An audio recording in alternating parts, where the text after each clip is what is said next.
Hi guys, so hari ni kat depan Wan ni ada sebiji kedua Azia Spec X. Spec X.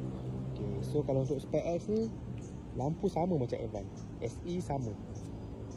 Lampu LED, and then untuk bahagian bawah dia tak ada lampu DRL, and then untuk body kit tak ada lah. Tapi dia ada sensor depan ni ada. Jadi rupa depan untuk kedua Azia Spec X.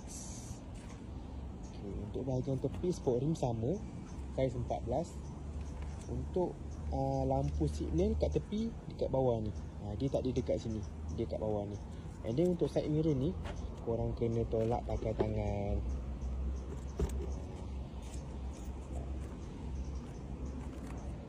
So kita tengok belakang.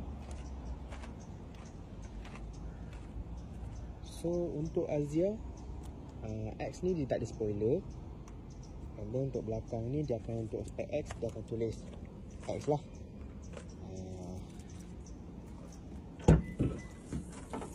So yang ni untuk bonet.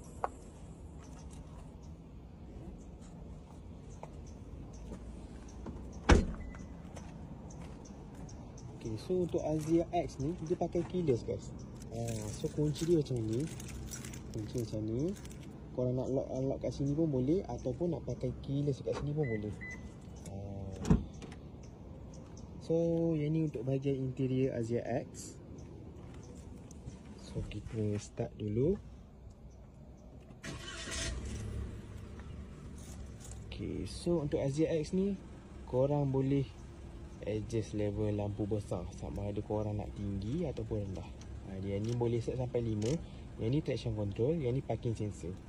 And then yang ni untuk cermin, ni untuk adjust melaras level side mirror lah, dia punya cermin tu.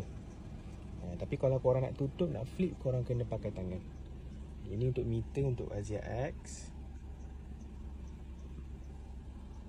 So korang boleh tengok range minyak kat sini lah. Okay. So untuk bahagian radio macam ni untuk Azia X. Azia X dengan SE G sama macam ni. Okay, untuk ni untuk aircon. Untuk kipas lah. Yang ni kita nak adjust kipas. Yang ni kita nak adjust untuk aircon kaki. Lepas tu yang ni kita nak set untuk aircon kat depan ni. Kalau kabus bahagian depan, korang boleh on kat sini. Yang ni angin, pengeluaran angin luar masuk ke dalam. Okay, ni ada soket untuk korang charge. Okay, so sini ada compartment lah, korang nak letak botol ke apa ke. Ini unlock pintu.